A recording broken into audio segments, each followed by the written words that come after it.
Muito bem, pessoal, então, dando continuidade aqui aos nossos estudos remotos, né? No nosso último material, a gente começou a estudar as leis da termodinâmica, né? A parte de termodinâmica, vimos os conceitos clássicos, os conceitos básicos, iniciais, vimos a questão de trabalho em transformações de pressão constante e de pressão variável, né? Pressão constante é só aplicar a equação P delta V, pressão variável, calcular a área abaixo do gráfico, tá? Vimos também a questão do trabalho em transformações adiabáticas, transformações isotérmicas, né, isobáricas, isovolumétricas, tá? Agora a gente vai trabalhar hoje, então entramos na questão das transformações cíclicas, né? Então, primeira coisa importante a se definir, né? Uma transformação cíclica vai ser o conjunto de duas ou mais transformações, independente de quantas sejam, né, em termos dinâmicas, que tem um ponto importante a ser frisado, que é o quê? O estado final coincide com o inicial. Tá? Então, para poder definir que é um ciclo, o início tem que coincidir com o fim. Tá? As transformações cíclicas, elas são muito importantes no dia a dia, porque né, elas caracterizam, por exemplo, o sistema de funcionamento de motores, tá? Que é bastante importante para nós. Tá? Então, são baseados nos princípios das transformações cíclicas, né, que se repete sequencialmente, que se dá o funcionamento dos motores térmicos, né? Motores, como vocês vão encontrar na área de vocês, motores de equipamentos como tratores e coisa e tal, até os motores de automóveis, caminhões, tudo isso trabalha com a questão de transformações cíclicas, né? Bom, num diagrama PV, a gente já viu os diagramas PV, né? Uma transformação cíclica, ela é representada sempre uma curva fechada, e tem que ser fechada, porque o início tem que coincidir com o fim, senão não vai ser um ciclo, tá? E a área interna do ciclo, somente a área interna do ciclo, vai ser numericamente igual ao trabalho, tá? Trocado com o meio exterior, trabalho realizado durante o ciclo. Tá? Então, se eu quero calcular o trabalho em uma transformação termodinâmica cíclica, basta que eu calcule a área interna do gráfico. Né? Nos conteúdos passados da aula anterior, a gente calculava a área abaixo do gráfico. Agora, como o ciclo vai ser fechado, eu calculo a área interna do gráfico, certo? Dando continuidade, então, nós temos ali apresentados dois gráficos, tá? Primeiro, o gráfico que nós temos ali, o primeiro, ele é um gráfico no sentido horário, certo? E o segundo, um gráfico no sentido anti-horário. O que muda entre os dois gráficos? Né? Basicamente não muda nada.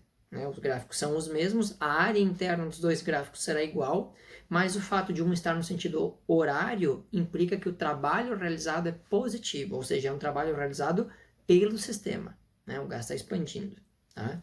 E no segundo, no sentido anti-horário, é um trabalho realizado sobre o sistema, portanto o gás está comprimindo. Então essa é a grande diferença. Veja que na hora que eu vou calcular a área, calculo a área do primeiro gráfico, calculo a área do segundo, numericamente os dois vão dar o mesmo número, mas um deles vai ter que aparecer com sinal negativo. Como é que eu vou saber? Vou olhar o sentido do gráfico, né? O sentido do ciclo. Se o ciclo for horário, trabalho positivo. Se o ciclo for anti-horário, trabalho negativo, e eu vou ter que acrescentar esse sinal, ele não vai aparecer sozinho. Se eu não cuidar disso, não acrescentar o sinal, eu erro tudo. Tá? Então, muito cuidado com isso, gente, muito cuidado mesmo. Tá? Então, ali, ó, observações. Embora ocorram alterações na energia interna do sistema gasoso ao longo do processo, né? Então, em alguns momentos a energia interna vai aumentar, em outros a energia interna vai diminuir, tá? Apesar de acontecer isso ao longo do processo, o saldo final por ciclo, o saldo final de cada ciclo implica num ΔU igual a zero. Tá? Então, em um ciclo, a variação da energia interna do ciclo é igual a zero. Tem que ser igual a zero. Não varia a energia interna. Lembrando, a energia interna é uma grandeza que está associada ao quê? À temperatura do sistema. Tá? A energia interna está associada à temperatura do sistema. Ora, se num ciclo o gás sai de um ponto A inicial e ele volta para esse ponto A, esse ponto A vai ter um valor de pressão definido, um valor de volume definido. Tá? Logo vai ter uma temperatura definida. Como volta para esse mesmo ponto, a temperatura vai ser a mesma. Então, se não tem variação de temperatura entre o início e fim, o ΔU no ciclo é igual a zero. Tá? Então, portanto, a energia interna do sistema não varia, né, após completado o ciclo, bem como a sua energia térmica, né, que é diretamente associada à temperatura. Tá?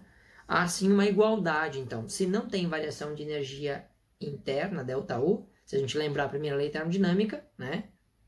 Nós vamos ter o quê? Que o calor é igual ao trabalho mais a variação de energia interna. Tá? Como não tem variação de energia interna, todo o calor fornecido para o sistema se transforma em trabalho. Tá? Todo o calor ao longo do ciclo, não é em cada transformação. Cuidado! No ciclo, o calor fornecido ou retirado do ciclo é igual ao trabalho realizado. Tá? Então vamos ali, ó. Exemplo 4. Diz lá o seguinte, ó, um gás perfeito sofre uma série de transformações a partir dos estados representados pelos pontos A, B, C e D, voltando ao estado A como indica o diagrama, para fechar o ciclo. Tá? Muito bem, sendo 1 atm igual a 10 na 5 newtons por metro quadrado e 1 litro igual a 10 na menos 3 metros cúbicos, qual o trabalho realizado expresso em joules, tá? E qual é a variação da energia interna durante o ciclo? Então, primeira coisa, os dados que a gente tem. Vamos olhar para o gráfico, tá? O gráfico dá a pressão em atm, eu vou ter que transformar para newton por metro quadrado. O gráfico dá o volume em litros, eu vou ter que transformar para metro cúbico. Cuidado com as transformações, a gente já vem fazendo transformações faz tempo, tá? Então, cuidado com as transformações, tá? Então, primeira coisa, pressão no ponto C e D, ó, o gráfico na vertical, a pressão no ponto C e D é a mesma. Qual é o valor que ela tem ali? 1 atm. 1 atm é igual a quanto? 1 vezes 10 na 5 newtons por metro quadrado. Tá? A pressão nos pontos A e B também são iguais. Tá? E que valor que elas têm? 4 atm. 4 atm equivale a quanto? 4 vezes 10 na 5 newtons por metro quadrado.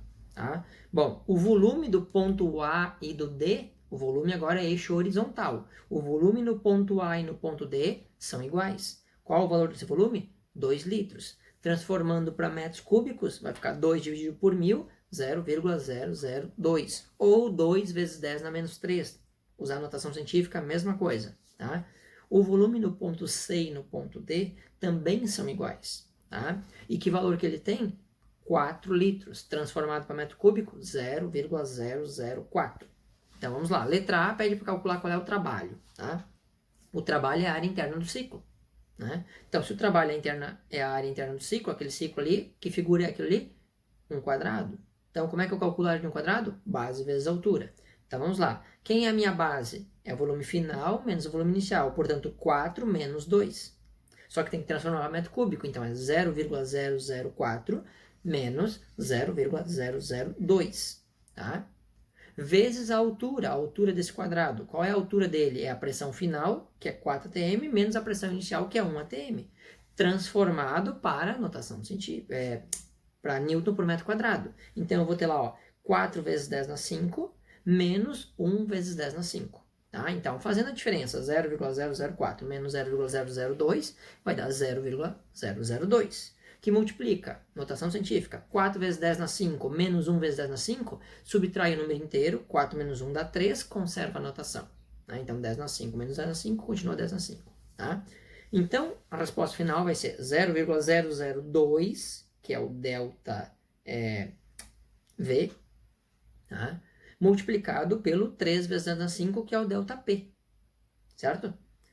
Isso aí vai dar uma resposta final de 600 joules de trabalho. Veja, eu calculei a área interna do gráfico.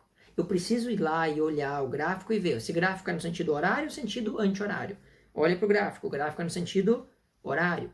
Então, se o gráfico é no sentido horário, eu vou ter, então, um trabalho positivo. Então, a resposta já está com o sinal certo, certo? Muito bem. A letra B pede qual é a variação de energia interna durante o ciclo. Bom, já vimos antes, né? Eu expliquei antes, falei antes, está ali no material antes, de que em um ciclo, ΔU é igual a 0. Portanto, a letra B, como se trata de um ciclo, a variação de energia interna é igual a 0. Beleza? Morreu o exemplo 4. Vamos adiante. Primeira lei da termodinâmica, então. Tá? Ela é enunciada com base no princípio de conservação de energia. O que diz esse princípio? Né? Que no universo a energia não se cria, a energia não se perde, ela se transforma, ela se conserva, certo? Então, o que nós vamos ter ali? Nós vamos ter um sistema termodinâmico, certo? E aí, nesse sistema termodinâmico, que ele é dado ali, ó, por um êmbolo e um pistão móvel, tá? Tem um gás ali dentro daquele êmbolo, tá? Esse sistema eu vou fazer o quê? Eu vou fornecer energia para o sistema na forma de calor. Então, eu forneço energia para o sistema na forma de calor por meio da chama, certo? ele aquece as partículas do gás, a partícula do gás começa a agitar mais, aumenta a agitação das partículas. Aumenta quem então? Bom, se aumentar a agitação das partículas, significa que vai aumentar a temperatura. Se aumenta a temperatura, então pode ser que varie a energia interna do sistema, certo?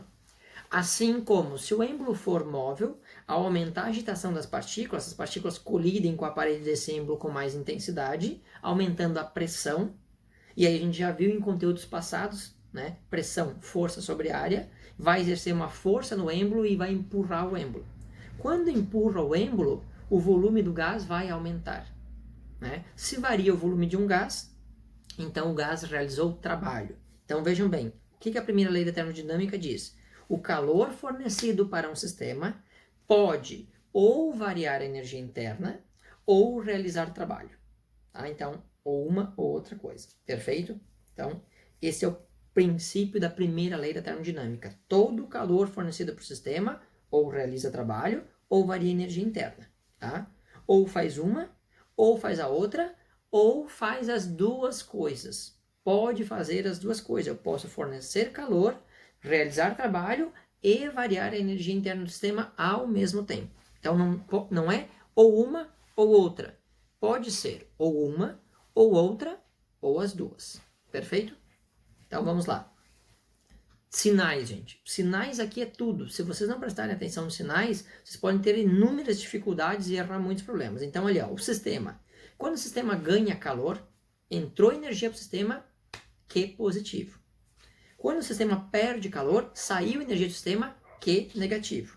Né? É mais ou menos como conta bancária, tá, gente? Entrou dinheiro na conta, positivo. Saiu dinheiro da conta, negativo. Mesma coisa, tá? Um processo adiabático, a gente já tinha visto no material anterior, adiabático não tem troca de calor, então Q é igual a zero, tá? Questão do trabalho. Quando o sistema realiza trabalho, o gás expande. Gás expandiu, aumento de volume, trabalho positivo. Quando o sistema recebe trabalho, significa que teve um agente externo atuando sobre o sistema e o volume diminuiu. Diminui o volume, trabalho negativo. Num processo isovolumétrico, não varia o volume, então ΔV é igual a zero, trabalho é igual a zero. Tá?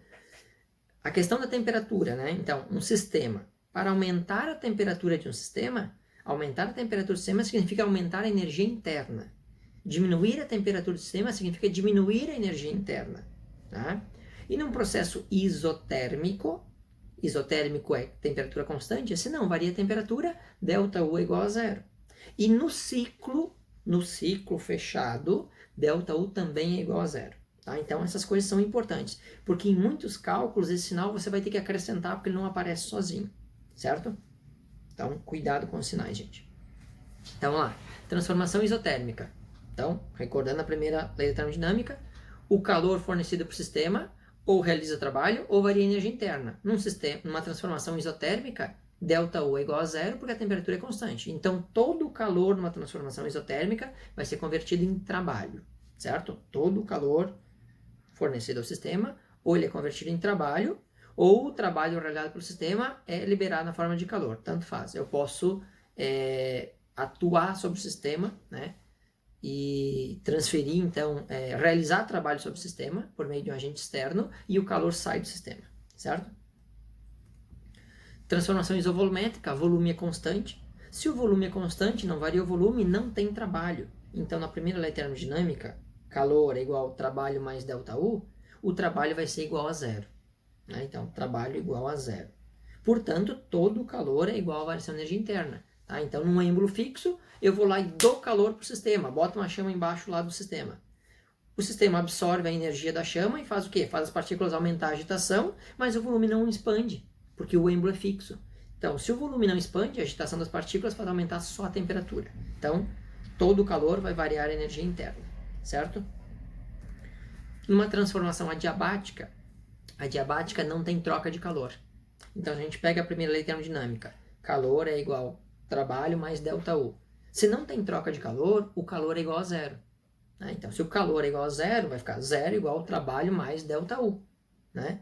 Então, passa o ΔU por outro lado, vai ficar menos ΔU igual ao trabalho. Então, ou seja, todo o trabalho realizado sobre o sistema significa no negativo da variação da energia interna. A energia interna diminui. Se eu realizo o trabalho sobre o sistema, a energia interna diminui. Tá? Para aumentar a energia interna, né? Olha só, a ideia, imagina o êmbolo, né? Tem um êmbolo. Se eu pressiono o êmbolo, né? Ó, pressiono o êmbolo, então estou diminuindo o volume. Quando eu diminuo o volume, o trabalho vai ser negativo. Quando eu pressiono o êmbolo, o gás lá dentro agita mais intensamente, aumenta a temperatura. Se eu expando o êmbolo, o volume aumenta, então tem mais espaço para as partículas se movimentarem. Então elas se movimentam mais lentamente. E como elas se movimentam mais lentamente, né, o trabalho é positivo, elas se movimentando mais lentamente, a temperatura vai diminuir, certo? Então, basicamente, isso é uma transformação adiabática. Né? Uma transformação cíclica, não tem variação de energia interna, então todo o calor é transformado em trabalho, já tinha falado isso antes. Vamos lá, exemplo 5 agora, olha o que diz ali, ó. O gráfico representa as transformações experimentadas por um gás ideal. Calcule o trabalho mecânico realizado pelo gás na expansão de A até C. Letra B. Admitindo que na transformação o gás ganhou, ó, veja bem, o gás ganhou uma quantidade de calor igual a 160, então a energia que entrou no sistema, positiva. Tá? Calcular a variação de energia interna do gás. Então tá ali o gráfico, tem a transformação de A para B, de B para C. Eu separei aquele gráfico ali, com aquela linha azul, para mostrar que eu tenho ali 3 áreas. A área abaixo da linha azul, que é um retângulo, a área entre a linha azul e o gráfico inclinado, que é a área A1 ali representada, que é um triângulo, e a área abaixo do gráfico entre o ponto B e C, que é outro retângulo. Então eu tenho a área 1, a área 2 e a área 3. Vamos lá. Como é que eu calculo o trabalho realizado de A até C? Como já vimos fazendo. O trabalho é a área abaixo do gráfico. Tá? Então aqui a área abaixo do gráfico vai ser a área 1 mais a área 2 mais a área 3. A área 1 é um triângulo, a área 2 um retângulo e a área 3 um retângulo também. Então, como é que eu calculo a área de um triângulo? Base vezes altura dividido por 2. Do retângulo, base vezes altura. Do outro retângulo, base vezes altura. Então, está ali resolvido o problema. Então, a base do triângulo 4 menos 2 já está em metros cúbicos, não precisa transformar. A pressão também já está em newton por metro quadrado, não precisa transformar. Então, vai ficar 4 menos 2 vezes a altura 30 menos 10. Tudo isso dividido por 2. Mais a área 2 do triângulo, do retângulo. Base vezes altura, 4 menos 2, vezes 10, que é a altura do retângulo, mais a área 3, que é 6 menos 4, vezes a altura 30, que é a altura do segundo retângulo. Tá? Resolvendo isso tudo, a gente chega ao trabalho da transformação de A até C igual a 100 joules positivo. E por que que o trabalho é positivo, gente? Como que eu sei que o trabalho é positivo? Olha para o gráfico. Observa o gráfico. O que está acontecendo com o volume? De A para C, o volume está aumentando. Se o volume aumenta, trabalho positivo. Tá? Letra B. Calcular, então, a variação da energia interna, sabendo que o sistema ganhou 160 joules de calor. Como é que calcula a variação da energia interna? Aplica a primeira lei termodinâmica. O calor é igual ao trabalho mais a variação da energia interna. Quanto de calor o sistema ganhou? Ganhou 160 joules. Positivo, 160. Igual. Qual o trabalho realizado pelo sistema? O trabalho realizado pelo sistema, calculamos ali na letra A, 100 joules. Mais a variação de energia interna, que nós não sabemos. O 100 que está somando, passa para o outro lado, subtraindo. Então eu vou ter 160 menos 100 igual a variação de energia interna, portanto, ΔU igual a 60 joules. Positivo, tá? Positivo nesse caso aqui. Muito bem, fechamos exemplo 5. Bom, pessoal, fechado então o exemplo 5, tá? Dica que eu dou, prestem muita atenção nas unidades, façam as transformações, treinem isso, treinem as transformações, as unidades para não dar problema, para não se perder, para não confundir, tá? Vocês vão ficar aí com 3 exercícios para resolver, da mesma maneira como a gente vem trabalhando, resolve exercício baseado nos exemplos, olhem para os exemplos e dúvidas, atendimento na sexta-feira, tá? Então, fazer isso aí pra gente, e a dica que eu dou, tá, gente? Na medida do possível, claro, depende de cada um de vocês, né? Se vocês conseguirem fechar antes de sexta-feira os exercícios, para vocês, a partir de sábado, entrarem em férias, né? Férias, tá? Aproveitem 2 semanas de um ótimo descanso aí, porque tá todo mundo bem saturado, tá? Valeu, pessoal, abração então, até o nosso próximo material.